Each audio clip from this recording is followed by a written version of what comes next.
கடவுளை பிடி, கடவுளை பிடிப்பது. திருமந்திரம் அதேதான் சொல்லுது. சொழியே அரியானை பெரியானை, நான் பிதற்றிட்டு தான்டா இருப்பேன், வேற ஒன்னும் பண்ணலடா, நான் பிதற்றியே புடிச்சிட்டேன்டா அவனன்றார். பிதற்றுதல்னா என்ன? அவனையே நினைச்சிட்டு இருந்தேன், என் எல்லா கஷ்டமும் போயிடுச்சுன்றார். நான் அதான்டா ஜாதக கட்டை தூக்கின்னு போனேன், நான் வாஸ்து பார்த்தேன்டா, இந்த மோதிரம் போட்டேன்டா, இந்த பொண்ணு வச்சு லிங்கம் கும்பிட்டேன்டா, தங்கத்தால லிங்கம் வச்சேன், வெள்ளியால லிங்கம் வச்சேன், இந்த படிக லிங்கம் வச்சு கும்பிட்டேன், இதனால எனக்கு எல்லா பிரச்சனையும் தீர்ந்ததுன்னு எந்த ஒரு மகானாவது எழுதி காமிச்சிருங்க. ஞானசம்பந்தர் என்ன சொல்றாரு? காதலால் கசிந்து கண்ணீர் மல்கி ஓதுவார் தம்மை. கண்ணீர் மல்கி ஓதணுமா நமச்சிவாயன்ட்டு.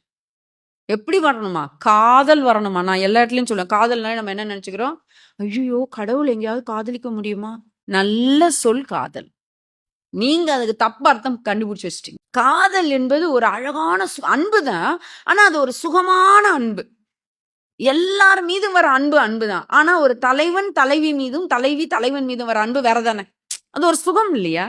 காதலால் கசிந்து கண்ணீர் மல்கி ஓதுவார் தம்மை நன்னெறிக்கு உய்விப்பது வேதம் நான்கினும் மெய்ப்பொருளாவது நாதன் நாமம் நமச்சிவாயமேனர். உன்னை உய்விப்பது வேற வழி இல்லையா? அவன் தான் என் உய்விப்பான், வேற ஒண்ணும் இல்ல. காதல் கொண்டு அப்படி கசிந்து கண்ணீர் மல்கு.